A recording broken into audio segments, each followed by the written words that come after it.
the Steven Universe podcast. I'm McKenzie Atwood, and as we continue our exploration of the people and places that make up Steven Universe, we've come to Pearl. And I know you've heard me say it before, and you're definitely going to hear me say it again.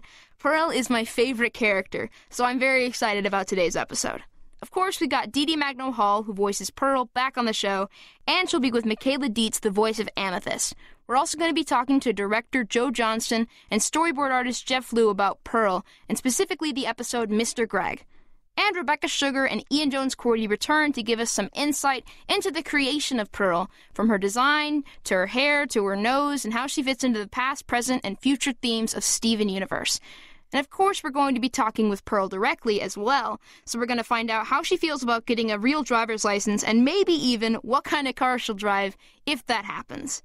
So, lots of fun conversation and in-depth discovery about Pearl in today's show. So, let's get started with Michaela Dietz and Deedee Magno. How are you guys doing? Oh, just dandy. I'm glad to hear it. How are you? I am How well. Are you, I am doing well. Awesome. Just We're already off to a great start, guys. My We're already off to a great start. So we're talking about Pearl. Which is something you know about, Deedee. You've a little heard bit, about her. a little bit. And so Pearl is, I'm going to be real, Pearl's my favorite character. You are just pulling my leg right now. Mine too. I'm not. I am a Pearl fan. Oh, that's so I mean, sweet. I love everyone on the show. I mean, yeah. But I've always been partial a little bit. You know, there's always a little. McKenzie averted her eyes when she's like, I like everyone in the show. No. You're so silly. Okay, listen. No, I've always found her really intriguing, I guess. It's like there's all the backstory with her and Rose and everything that happened, that happens before the setting of the show. I think that just makes her really, really interesting character. What do you think that if you had to sum up Pearl and what your perception of her is when you're doing your voice in the booth, if you had to say, just sum up her character in a few words, what would you say? Oh, I would say responsible, dedicated, yes, faithful. She's a hard worker, and even though she may come off a little bit, how do you say, strict or high-strung? What I think it's all out of love, if she can say that, if she can really express that, but out of care. So it's kind of like my personal life, I guess. Oh yeah. That's what I try to do and try to teach my kids. But it's so funny. I don't know why I thought I read this in the description of the character when I first auditioned for Pearl.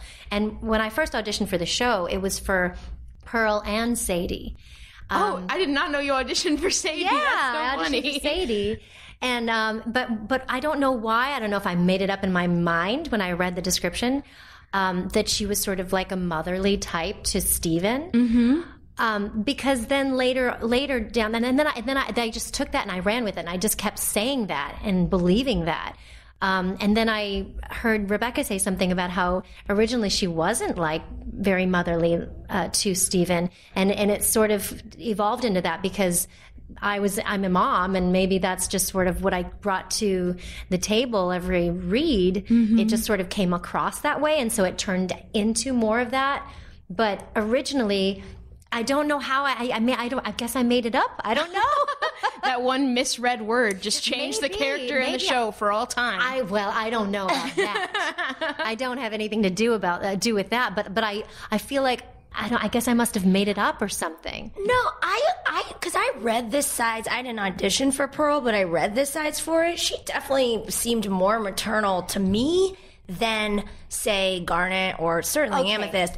But I think, you definitely brought it to a new level. I mean, you're a super mom in real life, so, well, I try. They elevated the mom. Yeah, the mom quotient for Pearl there. I think that was the But it difference. works. I mean, as someone who's in the booth watching her, what I think Deedee really hits every time she delivers a Pearl line is like, Pearl's just so like morally centered, it seems. She always does or tries to do the right thing. Mm-hmm. She does what she thinks is totally correct. Yeah. Totally. Mm-hmm. Yeah. Yes. Yeah. I think that's Except when totally she was true. lying to Garnet. Yeah. Okay, yeah. That was a... Except that time. We don't talk about that. No. Oops. That's the thing, is like her whole character's like filled with these like, it feels like contradictions, you know? It's like, I think that's what makes her interesting, is like, you know, there's like the... And she's relatable. Like, yeah. It's like nobody fits a stereotype or does the same thing in every situation, Nobody's you know? perfect. Right, yeah. Right. So like... Not even perfect. Not even perfect. Exactly. I think that like you guys are laughing at way more than I thought you were going to. Sorry. The thing about Pearl, I think, is like, well, like the thing I mean with contradictions is like, she's like, you know, she's a mom, but she's also an alien rebel. Like, you know, so like those don't necessarily normally get paired hand in hand when it comes to developing characters. It's like, yeah, well, she's really motherly. She's kind of strict, you know, she wants to take care of Steven. Also, she fought an alien revolutionary war. Also, she kicks butt. Yeah, exactly. Yeah. Exactly. So she's like, you know, she's that's what makes her There's a lot of character. moms like that, McKenzie. I know, I a believe lot it. of moms who multitask. Not in TV, I feel like, though. Well, you know, like there's not as many in TV. That's the thing, is like that's what I really like about the show in general, is that it has characters that break those molds, you know? Yeah. She's the mom, but she's also gonna, you know, like you said, she's gonna kick some butt. Like, she's gonna tag along and do her thing, and it's gonna be great. All the more to love this show. Exactly. Deedee's a mom and she kicks butt in real life. I know. She slays I on believe it. stage. You ever heard this lady sing? I have. Oh, God. She's so real. I know. That's Do you very want to dazzle kind. I us got with chills. a jam? Maybe, perhaps later. Maybe later. Okay.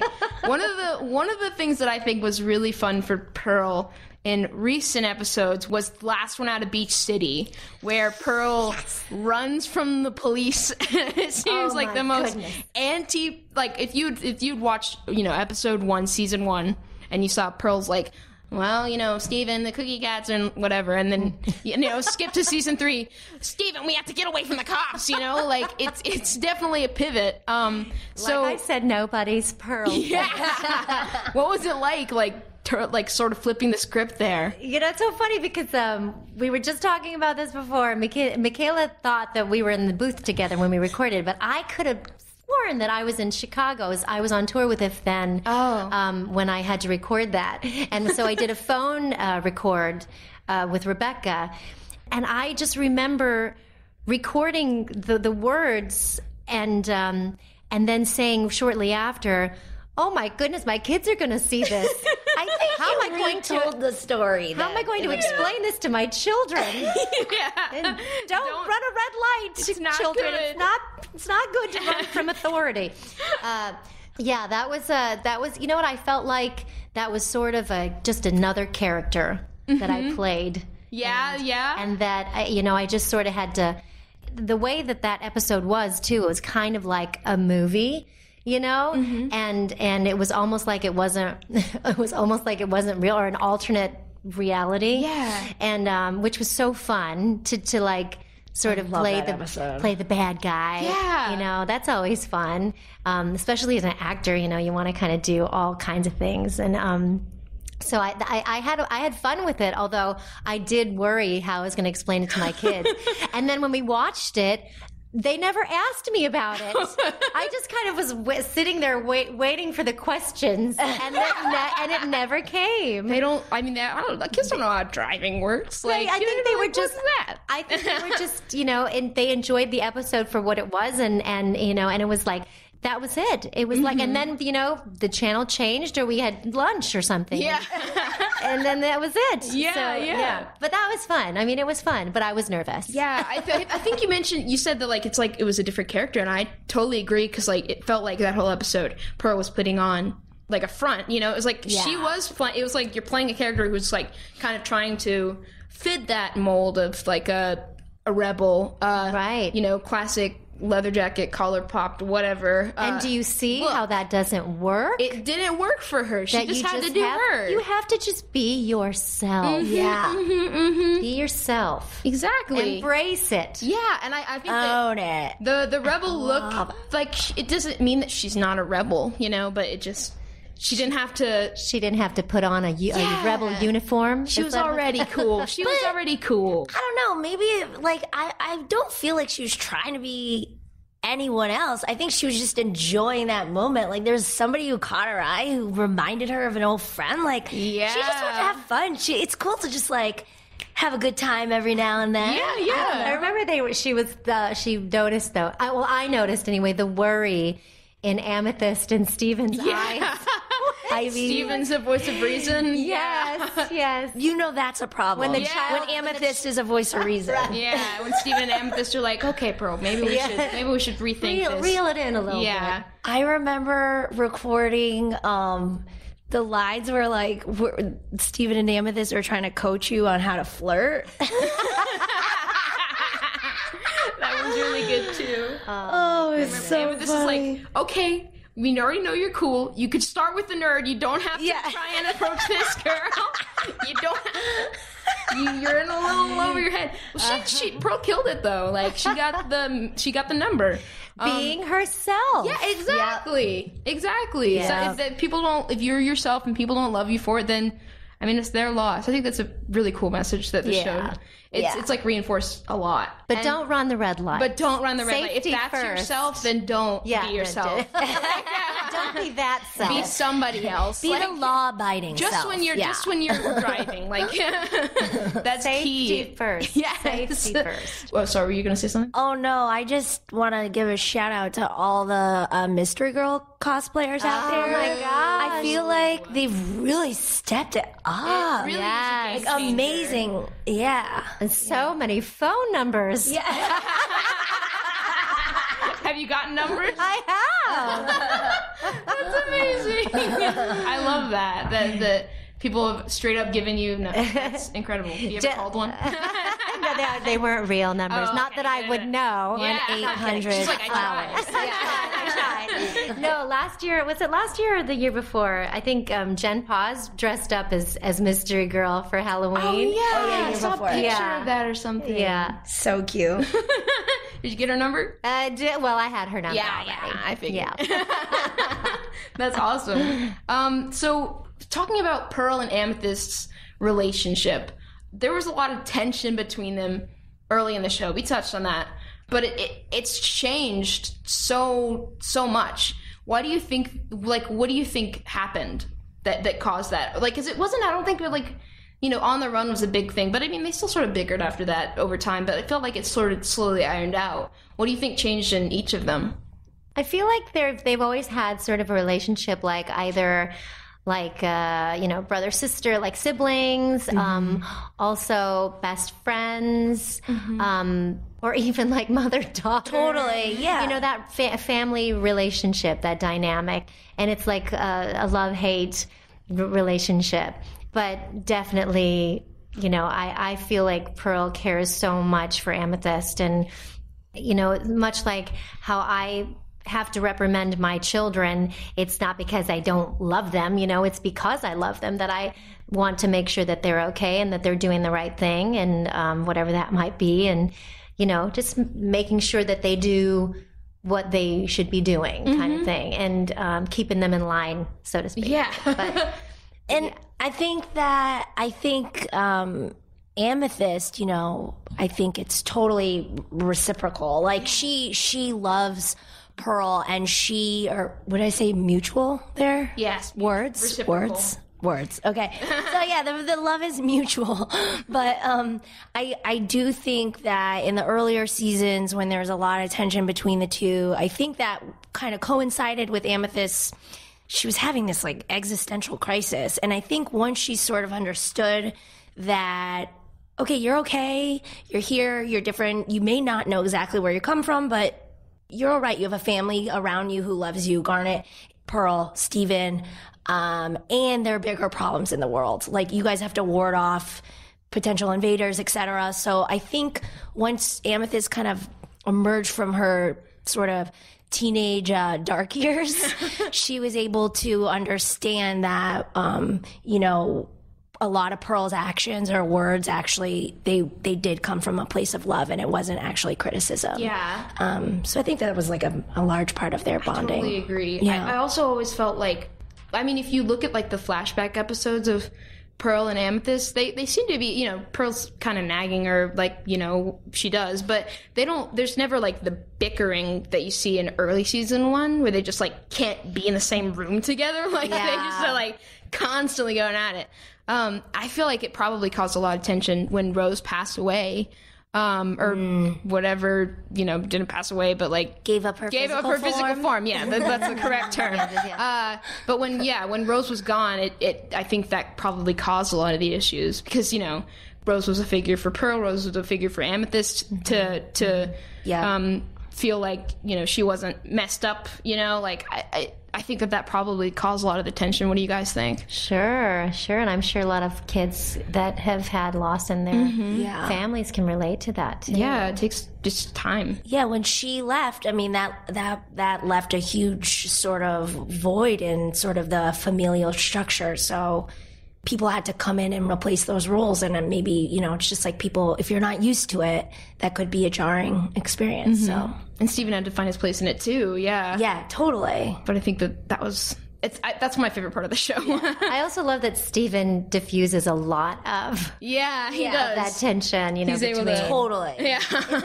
he's so wonderful. You guys, yeah. Please stop. Don't fight. Yeah. He's just a good and wholesome boy. Yes. Great little guy. Great little role model. I said mole. Mole Roddle. I'm like, is he spying? Is he really an agent of the home world? What is this? That would be quite a twist. All right. Well, thank you guys so much again for coming on and talking to me. Thank you. Thanks, McKenzie. All right, let's talk next about the very Pearl-centric episode, Mr. Greg, with two of the Crooniverse members who storyboarded it. Director Joe Johnston and storyboard artist Jeff Liu are coming up.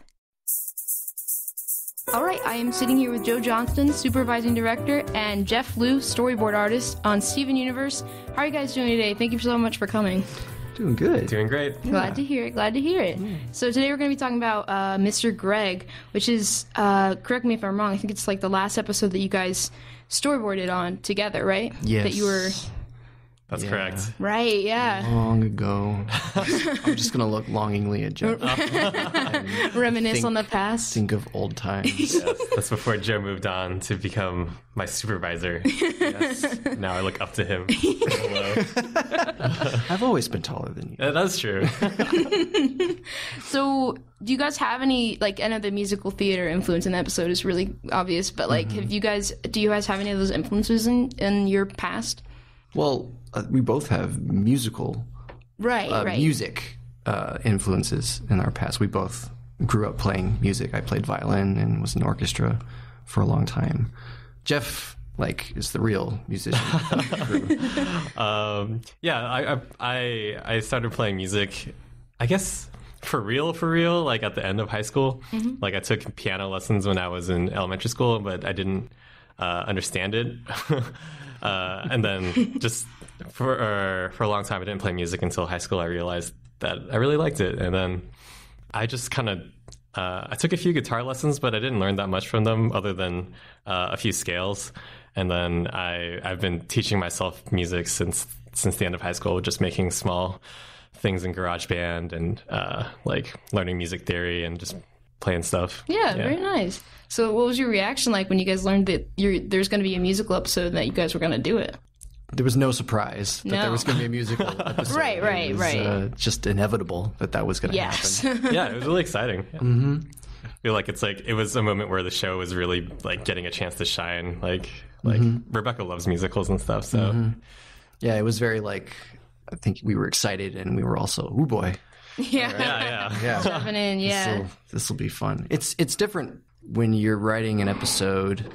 Well, writing as a board artist, when you're writing an episode with as many songs as Mr. Greg has, because actually the songs are kind of written and you're sort of just boarding to the songs, but it's the in-between stuff is always the sort of more tricky parts. I think that was the more tricky sections in that episode was trying to get from song to song. Because the songs themselves, they were just kind of like, they were there. They were ready for us to sort of dive into. And you just had to figure out a way to connect the in-between spots. Connect the dots, yeah. Yeah. So you guys have also done a lot of Pearl episodes in the past. What did you guys think how has Pearl changed, you think, since early season 1 and then going to all the way through Mr. Greg? Well, I feel like at Mr. Greg, Pearl has gone through a lot of changes since the beginning of the show. And she's really finally found the courage to, like, accept some of her insecurities and to talk about them. And, like, throughout the beginning of the show, she really does not want to admit that she has anything, like, any imperfection. Yeah. We've done a lot of episodes with Pearl, and sort of we've been able to really be on that train and track that change with her. That was like one of the most exciting things when we started the show, and Rebecca was sort of getting us into the story, was we realized that all these characters had a bunch of flaws and a bunch of things that they were working through, and it was just going to be this big long ride of sort of just diving into each one of those little stories. So what makes Pearl interesting? Like the flaws you talked about, the unwillingness to talk about the flaws, right? That's a flaw in and of itself, right? She's a character of like 180 degree shifts, and she lives in this balance between like being feeling completely right and then feeling completely wrong. Right. Yeah, she takes it really hard on herself when she feels like she's failed. And it's super unfair to herself as well, because she has such a high expectation of how perfect she wants to be, and then when she makes a mistake, she really loses it, and I feel really bad for her. And it's fun to push those extremes with her, both sort of in a comedy way when she's messing up or acting in a way you don't expect, or when she's really internalizing something or things are getting very dramatic, like those moments too, where both sides of those are just super, super interesting to write and to storyboard. Yeah, I like what you guys said about like the extremes. Like it feels like when she does mess up, it means like, oh, well, that means I'm just completely worthless, but if she's not messing up, then she's like, okay, well then I'm actually perfect and I never get anything wrong. So I think that's what makes her really interesting to me personally. From Mr. Greg, what are some favorite Pearl moments, or just any of the Pearl episodes you guys have worked on? Favorite, let's see, from Mr. Greg, I like her song the most. That was like the thing that Rebecca wanted to do, and she had such a clear idea. Like I feel like the whole musical is sort of centered around that song, and then the one with Greg afterwards. It was just for that. That's the whole reason we made that. So I really love that song, and the dancing. The dancing's fun. Truth. I'm trying to think of good Pearl moments. There's so many. Yeah, there is. I really liked working on Sworn to the Sword. Yeah. Like, I got to storyboard the scene where she's both teaching Connie how to sword fight and kind of teaching Connie about her past. And it was really fun doing the flashback sequence where you see just a little snippet of Pearl fighting during the war. Right. And and just her seeing the courage that she is trying to draw out of her past and to become a stronger version of herself. Yeah. And that was the first glimpse we got of the war too. Oh yeah. Which was like it was a big deal. Yeah, it's always fun when we get to do these little piecemeal bits of the past and just handing out little morsels. You also did the fun bit where was it Steven imagining Pearl jumping in front of Rose in every action and getting poofed? Oh yeah. And then, was that just like his? I can't remember. Was that his imagination, or was that it wasn't a projection? That was Garnet telling the story to Steven about how Pearl used to act. Yes. Yeah, and just showing how Pearl was trying so hard to be this rebel, but it was almost like she was pushing herself too hard. Yeah. Yeah. And then on it's Pearl, and then Connie. Oh yeah. And then Steven's just like, I gotta go. Pearl, she has a pattern, and all the characters have patterns, and it's I feel like that's kind of the fun thing about the show is the characters are learning about their patterns and learning how to find a more balanced version of that for themselves that is healthier. I remember that scene you guys are talking about with the imagined scenario. There's a line, this is completely random, but Amethyst delivers a line where she's like, "Why are you standing there so sad like that?" And it was like hilarious. Yeah, I really liked writing that line. Was it like written so that, or was it just like she did an alternate take or something? That was one that I wrote that line. Yeah. You were like, she's gonna just be furious. I think it just needed some comedy. It needed to something. And like Amethyst is really good at being like emotionally like direct, but also fun. Yeah. It's a really good foil to Pearl's, like the drama of Pearl's, like her emotional state, and then Amethyst can kind of have a lighter take on it. Mm-hmm. That was a fun moment. I just could not ask. I remember when you, because we used to pitch stuff to each other in our office. It's just back and forth all the time. And I remember like it was just such a sad drawing of Steven, and then you just like made Amethyst like really aggro. Just like, why? And when I was just like, yeah, why is this sad like that? It's a really sad drawing. It's just, you shouldn't be sad. He was stuck in his head. He was stuck in his head. I feel like Steven, he really cares so much about the other gems, and he really wants to help them all, but it's also to his detriment too, where he's he's like, oh no, Pearl's and then like Amethyst is like, hey, like, come on, step out of it. Take care of yourself. Where did he get the book? Where do you think he got the book? Oh, how to talk to people. Yeah.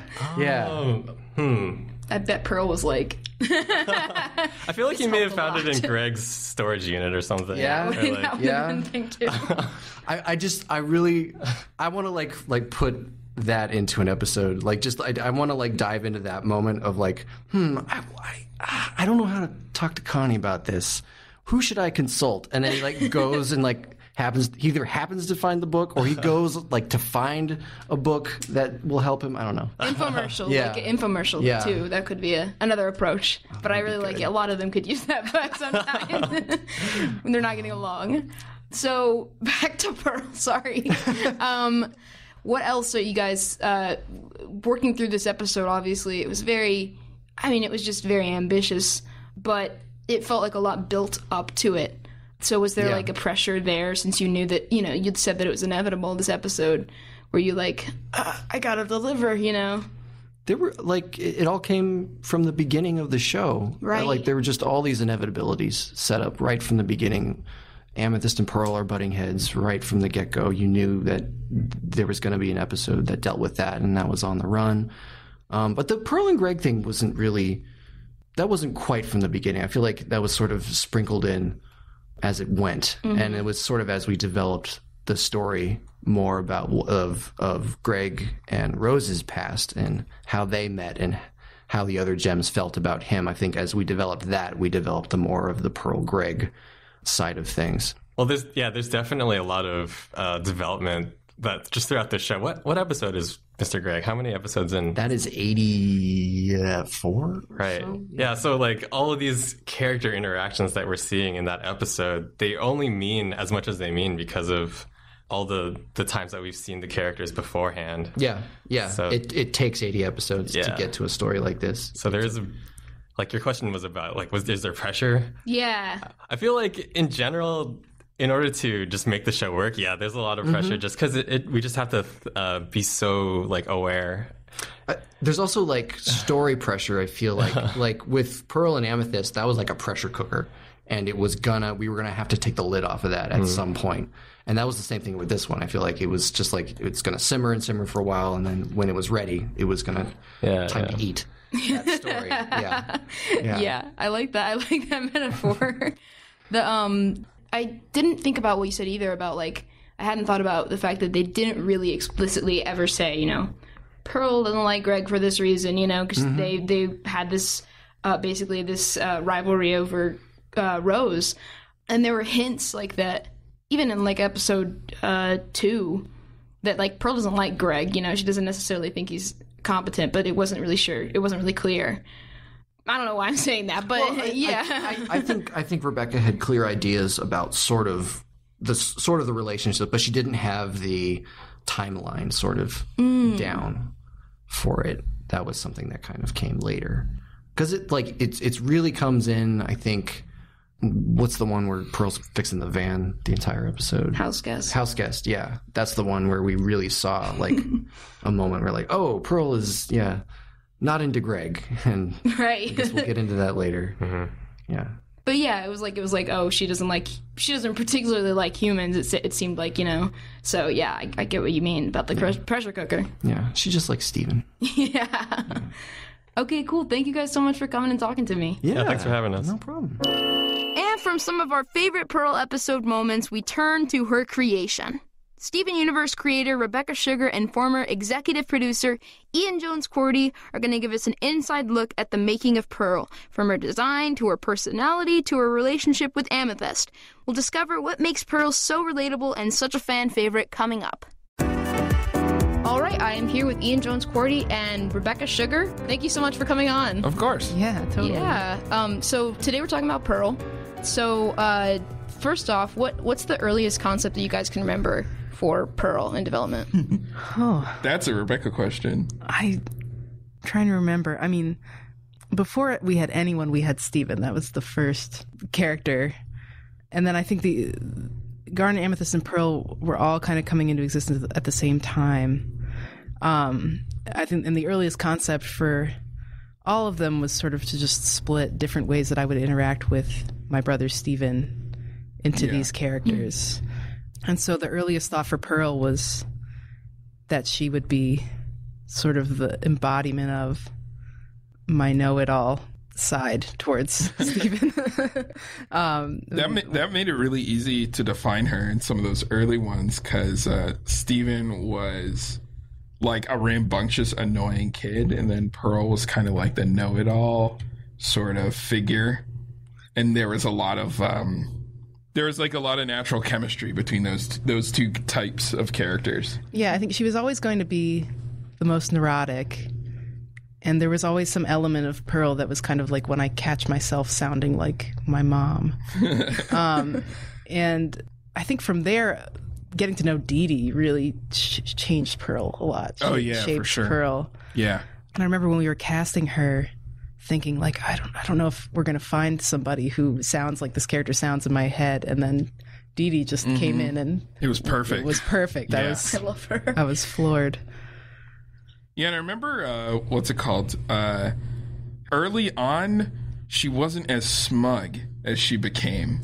And I remember when she got like, she was more worried. She was more worried and more like kind of like the info dump kind of character.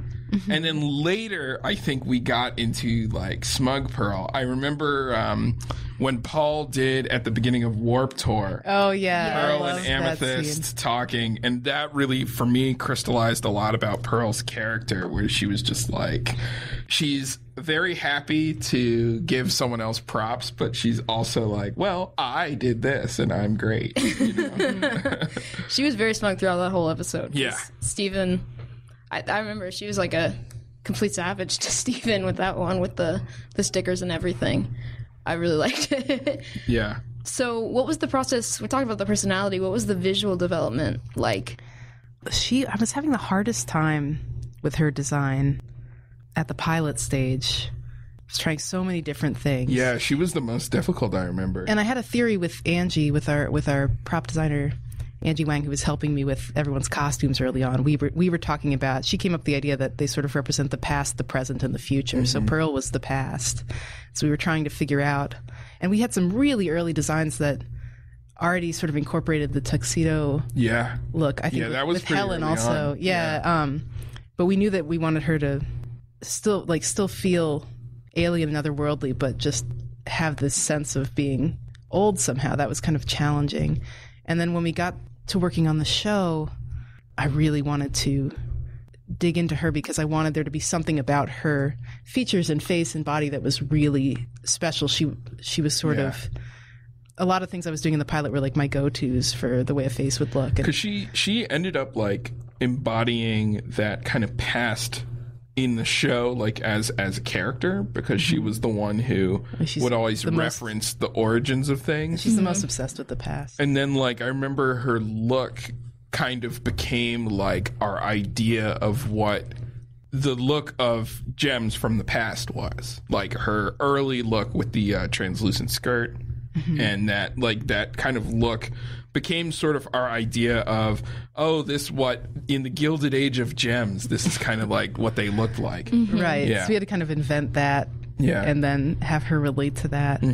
I think also a lot of what we did with Pearl is really designed to be in contrast to Amethyst because they're so different from each other. So with the two of them, I was thinking a lot about sort of Apollonian versus Dionysian symbols, like a rigidity to Pearl, this harsh direction, just like very pointed, as opposed to Amethyst, who has curves and is loose. And there's also a theory of clothes too, like comedians either having their clothes be too tight or too loose. So I was Amethyst was too Amethyst loose. is too loose and Pearl is too tight. Yeah, yeah. it's like these two And actually, types always opposed to each other. that's like where the nose came from. Once Pearl had that nose, everything started to make sense. Yeah. Because before, her hair kind of went up, and it was sort of, it wasn't a well-defined shape. It was kind of just like a very generic kind of tuft of hair and on a kind of generic face. And then once she had the nose, suddenly you always knew which direction she was pointing. And then as a counterbalance, the rest of her head became a cone. Right. And then it became, her silhouette became like very better defined. Yeah. I was trying to work in the cone, sphere, cube design principle for the I hadn't thought about for that. the three of them. Yellow cone, red cube, blue sphere. Yeah. And then Steven is a heart. Steven's a heart. Yeah. His head is like heart shaped. But everyone is three-dimensional. But like there was that idea of basing them off of simple shapes and making them more dimensional, which is always funny to me about like their designs from the pilot to the show, because they became so much more three-dimensional, at least to us when we were drawing them, because Right, like for in the the show. pilot they were kind of like, it was a little wishy-washy. I remember drawing like those pilot designs like really early on. So I worked on the pilot, and then the first couple episodes I worked on, we used the pilot design still. And I remember being like, well, this is sort of okay. They weren't as decisive. They weren't decisive. Yeah. The final designs were more based on Nintendo 64. Oh, yes. Pilot Wings. Especially Pilot Wings, Yeah. but also like Ocarina of Time Link, Yeah, which is that's really right. where Pearl's nose comes from. Yeah. I'm obsessed with Link's nose. I always want I want it back. I want it back. I think it's weird how they've made his nose smaller, and now he just looks like a normal person. Right. He should have like a huge honking nose. Still got the ears. Yeah, the but pointy- I feel like the lack of nose, he's just less fun looking. I Right. don't know. You got to commit. Yeah. Like otherwise. So can you explain what you mean by like three-dimensional in terms of Yeah, sure. They're like puppets. They're like like Pearl's head is a sphere with a cone sticking off of it. You could rotate it around. There's like a low poly quality Yeah. to them, right. which is something that they can bend and stretch, which is why everyone can draw them differently. But if you sort of strip them down to the basics, they're almost like little wooden maquettes, and we would draw them that way too, and that would be everyone's sort of baseline. But then from there, they can stretch and Yeah, squash. I mean, we're talking about Pearl right now, but I remember we had a pretty big breakthrough early on when Garnet, when we realized, she's like an action figure. She has a segmented torso that can spin around. She has legs that move on an axis in relation to her hips, stuff like that. And then we realized, we can kind of work backwards with other characters in that way. So Pearl became like this sort of like very like lollipop sort of figure where we had this very directional head on this body that was small enough that it was always kind of following where her head was pointing. You know? And same thing with Steven and Amethyst, where they became like a lot more solid, and like they're, instead of being kind of like lumpy and spilling over the edges, they became like a lot more defined and decisive. One of the things that I always used to talk to like boarders, or actually anyone who draws for the show, is like, if you're like kind of like making like half decisions on the characters. Like they don't look like the characters anymore. Like they're too sketchy or they're too, I don't know what, you know what I'm talking about?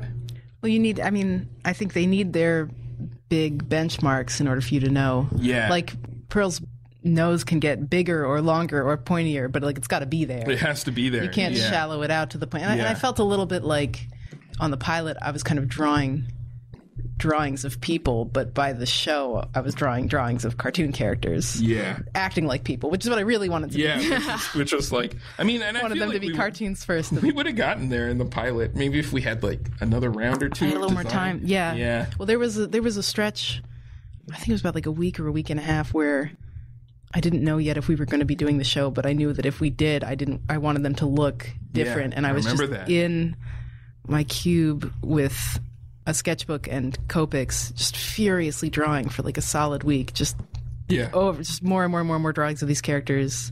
And I think I actually got like sick from the markers. Yeah, I remember you mentioning that. You showed that sketchbook. But it's one of those things where it's like, the more times you draw a character, the more solid they become.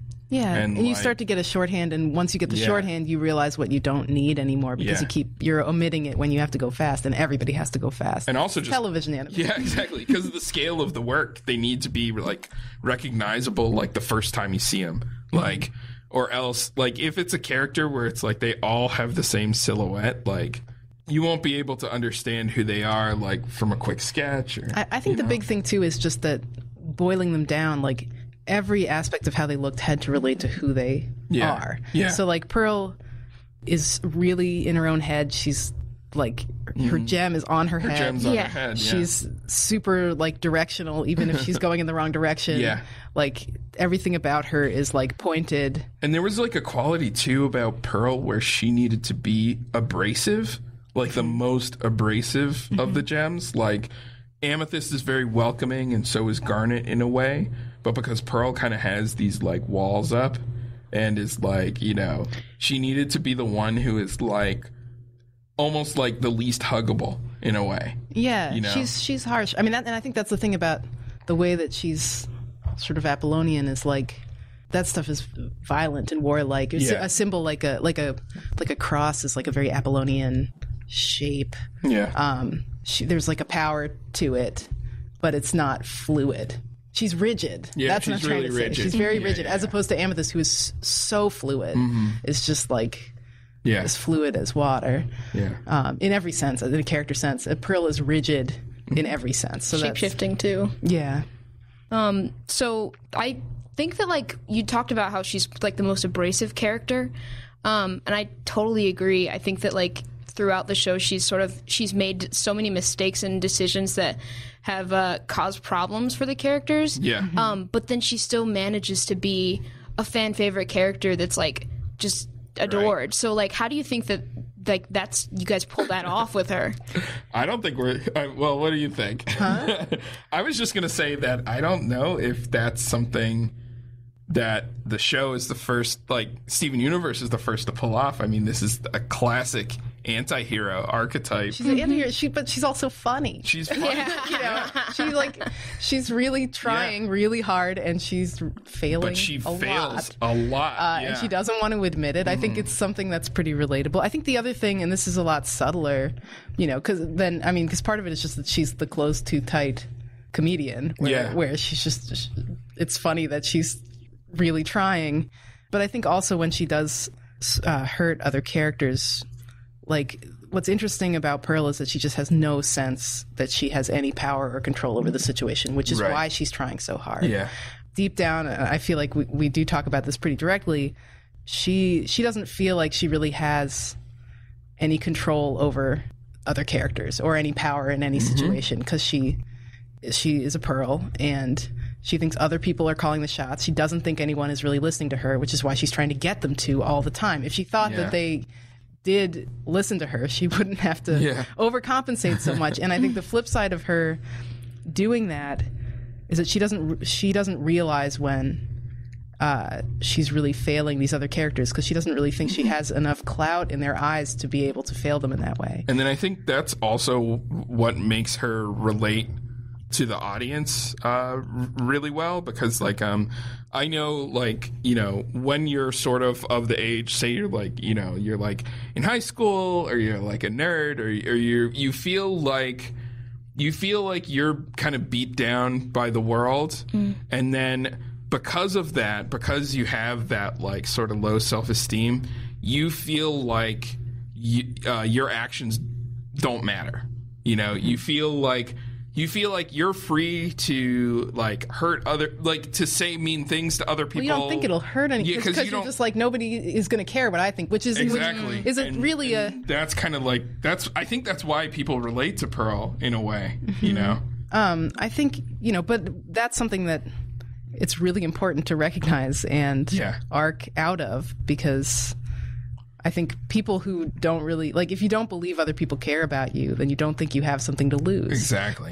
But when people do, and in Pearl's case, people do, I mean, she really crosses these lines. It's because she thinks she's not going to affect anything because she has a low opinion of herself, even though she's like constantly covering it up by being smug and overcompensating. And she thinks she's doing everything for other people. Like, she doesn't recognize that she's doing selfish things. She doesn't think she's capable of that. I think that's something that happens all the time. I mean, it happens between friends. It happens like between family members. I think it's just a really real thing. Yeah, it's a real thing. It's not a good thing. It's a really bad thing. It's not good. You know what? I'm sorry. We try to be really gray about good and bad, but I think, you know, it's. I guess so. I shouldn't say straight up good and bad, but it's not. It's not a helpful thing. It's not a healthy thing. I think, you know, you should at least be in a position where you can recognize that you're doing hurtful things, or can recognize that people care about you, and that, you know, if you don't think that, that's kind of unfair to the people. But yeah, going back to like that kind of anti-hero thing, it's like, you know, you see Pearl's behavior. It's kind of like when you're watching like a show with the anti-hero and you see them do all the wrong things, and you're like, you love to hate that thing. I think it might be, we love the anti-hero because we see them do all the things that we do when we get something wrong. Like, we see them be selfish, and, you know, we're like, in some way I'm selfish, and that's why I understand this character even though they're doing something wrong. Pearl is kind of like that, to me at least, where it's like you see her do the wrong thing and you're like, no, stop, oh gosh. You know, but you can't help but be drawn to it, you know. I think to me, Pearl has always been, it's very sort of animation specific, well, or just kids entertainment specific, but I feel like when you see a lot of media for kids, especially media directed at little girls, it's very heavy with the message that you will find another person who will validate you, and being in a relationship will make you know that you're a worthwhile person. And Pearl is an exploration in what a terrible message that is, and how it can just ruin someone completely. And the thing is that it's not wrong to talk about how a person could be happy in a relationship, but when all you see is like happy endings where you are marrying someone that you barely know, and that means you win by being in that relationship, or being able to have one. I think, you know, she feels like all of her worth is tied to her relationship with someone else, and without that someone else, her worth is zero. Her worth in the and that opens her up to make bad decisions. And she's looking to get that from somebody else because she doesn't know how to create that in herself. And that's something I was really interested in exploring. It provides a lot of room for growth as well, you know, like for the character throughout the show. And I think that's something that's been really exciting to watch. Yeah, for sure. Thanks. Yeah. Thank you guys so much for coming and talking to me. Cool. Yeah. Thanks for having us. Absolutely. So, now that we found out all about Pearl, let's go talk to her directly and find out whether or not she's ever going to get that driver's license. All right, I am sitting here with Pearl and Amethyst. Thank you guys for coming and talking to me. Thank you again for having us. For sure. Thank you. So I have some questions for you, Pearl, but Amethyst, feel free to chime in at any time. Will do. Okay, cool. So the first question I have is from James, who wants to know, do you have any fun stories about how you got some of your swords? Oh, hello, James. Well, mostly I like to make the swords. These days, though, they have this store called the Home Depot, and I'd like to just... So many tasty snackers in there. Yeah, well, amethyst. I like to collect all the materials that I need, and I like to make the swords. Although I remember one sword way back in the day, I can remember, about thousands of years ago. There was one sword that was trapped inside of a big rock. And apparently a lot of people had difficulty removing it. But I was able to collect that one quite quickly and add it to my collection. Interesting. I think I might have heard of that one. What's that? I think it's a legendary sword. Oh. You still have that? I do, I believe. Okay, I would hold on to it. Unless it fell through the cracks into Amethyst's room again. Never gonna find it now. Whoops. Okay, another question from Leah, who wants to know, what is the biggest mess that you've ever had to deal with from Steven or the Gems or anything? Excluding my room. Excluding Amethyst's room. Okay, well, hi, Leah. You know how Steven likes to watch his television shows? Well, he likes to have the popping corn to go with it.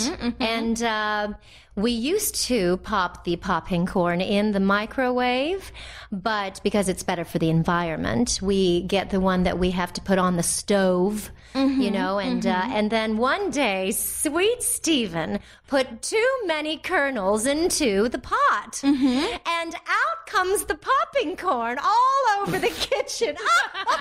What a mess! Although it didn't make too much of a mess because it's dry popping corn, so it was easy to sweep up. Oh. Wait, what's wet popping corn? Popping corn? Wait, oh. Dry popping corn? As opposed to wet you know, popping corn? the buttered ones, the buttered ones. Add butter, and then it gets very slippery and messy. That would have been a disaster. Yes, that would have been very messy. That's pretty tame for a mess. I would have expected more with Amethyst in the house. No offense, Amethyst. Well, I was None not taken. I'm proud of it. So what was it like recently when you guys played Save the Light? You and Amethyst sat down and got to play it together. Oh, that was great. It was surprisingly very fun. Pearl's got skills. I'm very good, I think. Oh. I think. I like to watch her play more instead of it takes a lot of focus to just, use that controller. So sometimes I like to just watch Pearl play and I jump up and down in front of that screen. It's pretty amazing. And commentary. Yeah. It adds, it's like makes it into a sport if you added an additional distraction from keeping Pearl from looking at it, Wait, so are you saying I should stand in front of it? Like the screen? You gotta give him a chance, but you said you're jumping up and down. Oh, that at least gives her a chance to... Well, I guess for a distraction, but... Think of it as training. It's good. Okay. Okay. Next question I have is, do you plan on ever getting your driver's license after you had that run-in with the cops? I have definitely given it some thought, because you just should. Yes? Yes. And But do you need to? I mean... Is it possible? That is the biggest question. Well, Steven's getting old enough soon to be getting his own driver's permit. And maybe I won't need to. Maybe Steven can drive me around. He could chauffeur you around? Maybe. But maybe if you did want to get it, I could just shapeshift into, your social security card. Can we do that? I don't think so. I think that's This is getting weird. felony. That's getting us into deeper trouble, Yeah, I think. I don't know. That may be a problem. Yeah, let Steven drive you around. That seems like the better option, yeah.